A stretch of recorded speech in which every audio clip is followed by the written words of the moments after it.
ಇನ್ನು ಈ ದೇವಸ್ಥಾನದ ಅಕ್ಕಪಕ್ಕದ ಮನೆಯವರು ಕೂಡ ಏನು ಕೇಳ್ತಾ ಇದ್ದಾರೆ ಅಂದ್ರೆ ಪಾಸ್ ಕೊಡಿ, ಅಟ್ಲೀಸ್ಟ್ ಇನ್ವಿಟೇಷನ್ ಕಾರ್ಡ್ ಆದ್ರೂ ಕೊಡಿ ನಮಗೆ ಅಂತ ಕೇಳ್ತಾ ಇದ್ದಾರೆ. ದೇವಸ್ಥಾನದ ಅಕ್ಕಪಕ್ಕದಲ್ಲಿರುವಂತ ಮನೆಯವರೆಲ್ಲ ವೈಕುಂಠ ದರ್ಶನದ ಪಾಸ್ ಕೊಡಿ ಅಂತ ಸ್ಥಳೀಯರಿಗೆ ಗಲಾಟೆಯನ್ನ ಮಾಡ್ತಾ ಇರೋದು. ಬೆಂಗಳೂರಿನಲ್ಲಿ ಮಲ್ಲೇಶ್ವರಂನಲ್ಲಿರುವಂತ ದೇವಸ್ಥಾನ ಅಕ್ಕಪಕ್ಕದ ಮನೆಯವರಿಗಾದ್ರೂ ಪಾಸ್ ಕೊಡ್ರಿ ಅಂತ ಮನವಿ ಮಾಡ್ಕೊಂಡಿದ್ದಾರೆ. ಆದ್ರೆ ಈ ಬಾರಿ VIP ಪಾಸ್ ನೀಡಲ್ಲ ಅಂತ ಅಧೀಕ್ಷಕಿ ಮಾಹಿತಿಯನ್ನ ಕೊಟ್ಟಿದ್ದಾರೆ. ಅದನ್ನು ಕೊಟ್ಟಿಲ್ಲ ಅಂದ್ರೆ ಅಟ್ಲೀಸ್ಟ್ ಆಮಂತ್ರಣ ಪತ್ರಿಕೆಯನ್ನಾದ್ರೂ ನೀಡಿ ಅಂತ ಸ್ಥಳೀಯರು ಕೇಳಿಕೊಳ್ಳುತ್ತಾ ಇದ್ದಾರೆ. ಈ ದೇವಸ್ಥಾನಕ್ಕೆ ಹೋಗ್ಬೇಕು ಅಂತಂದ್ರೆ ಆಮಂತ್ರಣ ಪತ್ರಿಕೆ ಬೇಕು.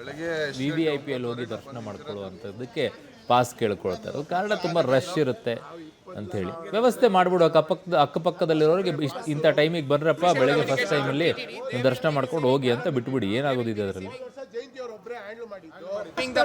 Pass or at least one invitation they should provide.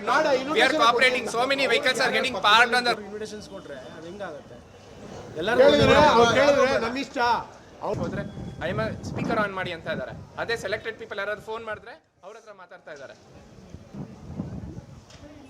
Pass issue ಮಾಡಿಲ್ಲ, ಕರೆಕ್ಟು, ಸಂತೋಷ. ಪಾಸ್ ಮಾಡಬೇಡಿ. ನಾನು ಹೇಳ್ತಾ ಇದ್ದೀನಿ, ನಾನು ಯಾಕಂದರೆ ಎಲ್ಲ ದೇವಸ್ಥಾನದಲ್ಲಿ ತಿರುಗ್ತಾ ಇದ್ದೀನಿ. ಪಾಸ್ ಮಾಡಿದಾಗ ಹೆಚ್ಚು ಕಮ್ಮಿ ಸಿಕ್ಕಾಪಟ್ಟೆ ಜನ ಕ್ರೌಡ್ ಆಗುತ್ತೆ. ನಿನ್ನೆ ರಾತ್ರಿ ತಿರುಪತಿಯಲ್ಲಿ ಏನೋ 6 ಜನ 7 ಜನ ತೀರ್ಕೊಂಡಿದ್ದಾರೆ ಅಂದ್ಬಿಟ್ಟು ಅದ್ರ ಮೇಲೆ ಬೇಸ್ ಮಾಡಿ ಇವರು ಇನ್ನೂ ಮಾಡ್ತಾ ಇಲ್ಲ, ಕೊಡ್ತಾ ಇಲ್ಲ ಅಂತ ಹೇಳ್ತಾ ಇದ್ದಾರೆ. ನಿಜ, ಕರೆಕ್ಟು, ಅದು ನಾನೇನು ಒಪ್ಕೊಳ್ತೀನಿ. ನಾನು ಅವ್ರು ಯಾಕಂದರೆ ಸೇಫ್ಟಿ ಮುಖ್ಯ, ಜನಕ್ಕೆ ಸೇಫ್ಟಿ ಮುಖ್ಯ. ಅವರು ಹೇಳ್ತಾ ಇರೋದು ಓಕೆ. ಆದರೆ ಒಂದು ಇನ್ವಿಟೇಷನ್ ಕೊಡ್ತಾ ಇದ್ದಾರೆ ಇವರು, ಯಾರಿಗೆ? VIP ಇವ್ರಿಗೆ ಇನ್ವಿಟೇಷನ್ ಅಂತ ಕೊಡ್ತಾರೆ. ಒಂದು ಇನ್ವಿಟೇಷನಲ್ಲಿ 6 ಜನ ಹೋಗ್ಬೋದು ಅಂತ ಹೇಳ್ತಾ ಇದ್ದಾರೆ. ಆ ಇನ್ವಿಟೇಷನ್ನು ನಾವು 450 ಮಾತ್ರ ಪ್ರಿಂಟ್ ಮಾಡಿದ್ದೀವಿ ಅಂತ ಹೇಳ್ತಾರೆ.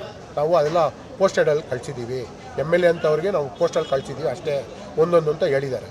ಆದರೆ ಇಲ್ಲಿ ಅವ್ರಿಗೆ ಯಾರ್ಯಾರು ಬೇಕೋ ಅವ್ರಿಗೆಲ್ಲ ಕೊಡ್ತಾ ಇದ್ದಾರಲ್ಲ, ಅದು ಯಾವ ತಿರುಪತಿಲಿ ಏನು ಗಲಾಟೆ ಆಗಿದ್ದು ಪಾಸ್ ಇಶ್ಯೂಗೆ ಗಲಾಟೆ ಆಗಿದ್ದಾರೆ. ಪಾಸ್ ಸರಿಯಾಗಿ ಇಶ್ಯೂ ಮಾಡಿಲ್ಲ ಅಂತಲೇ ಗಲಾಟೆ ಆಗಿರೋದು. ಇಲ್ಲಿ ಹೋದ್ಸತಿನೂ ಪಾಸ್ ಕೊಟ್ಟಿರೋದ್ರಿಂದ ಯಾವುದೇ ರೀತಿ ತೊಂದರೆ ಏನಾಗಿಲ್ಲ. ಇಲ್ಲಿ ಆಮೇಲೆ ಸ್ಥಳೀಯರಿಗೆ ಇಲ್ಲಿ ಫಸ್ಟು ಪ್ರಿಫರೆನ್ಸ್ ಕೊಡ್ಬೇಕಂತ ನಾವು ಹೇಳ್ತಾರೆ. 3,000-4,000 ಪಾಸು ಪ್ರಿಂಟ್ ಮಾಡಿದ್ದಾರೆ, ಆದರೆ ಇಶ್ಯೂ ಮಾಡ್ತಿಲ್ಲ. ಅವರು ಇಟ್ಕೊಂಡು ಕೂತಿದ್ದಾರೆ. ಬೇಕಾದವ್ರು ಮಾತ್ರ ಕೊಡ್ತಾ ಇದ್ದಾರೆ. ಓಕೆನಾ? ತಿರುಪತಿಲಿ ಏನು ಗಲಾಟೆ ಆಗಿದ್ದು ಪಾಸ್ ಇಶ್ಯೂ. ಸ್ಥಳೀಯರ ದಿನ ಅಲ್ಲೇ ಇರ್ತೀರಪ್ಪ ಅಕ್ಕಪಕ್ಕದಲ್ಲಿ. ನೀವು ಯಾವಾಗ ಬೇಕಾದ್ರೂ ಬೆಳಗ್ಗೆನೂ ಹೋಗ್ಬೋದು, ಮಧ್ಯಾಹ್ನ ಹೋಗ್ಬೋದು, ಸಂಜೆನೂ ಹೋಗ್ಬೋದು, ಅಥವಾ 3 ಹೊತ್ತು ಅಲ್ಲೇ ಇದ್ದು ದರ್ಶನ ಪಡ್ಕೊಂಡು ಬರ್ಬೋದು. ಯಾರೋ ಆಚೆಯಿಂದ ದೂರಿಂದ ಬರ್ತಾರೆ, ದರ್ಶನ ಮಾಡ್ತಾರೆ. ಅದಕ್ಕೂ ಯಾಕೆ ಹಿಂಗೆ ಸ್ಥಳೀಯರು ಮಾಡ್ತೀರಾ?